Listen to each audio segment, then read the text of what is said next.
Hello guys, in this video I am going to show you how to check your reports on the Kahoot application. But first I just want to mention, don't forget to subscribe to my channel because at 10,000 subscribers I am going to show you my whole YouTube revenue statistics and growth strategy, how to make money online. So let's jump into it. First of all, open the application on your phone. Tap on the library icon down below, which is the last option.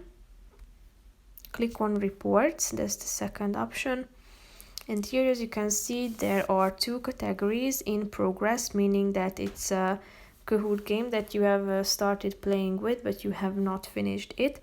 As you can see, there's the report.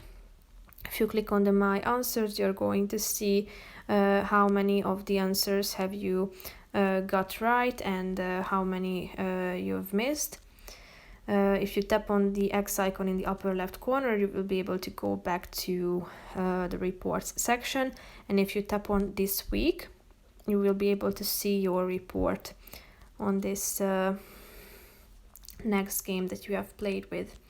Here you can filter your search by sorting the reports such as hosted by me or others, the game modes such as live games, assignments or practice, and you can also select the played games as well. So that's pretty much it for this video, guys. I hope you found it helpful. If you did, consider subscribing and see you in the next video. Bye bye.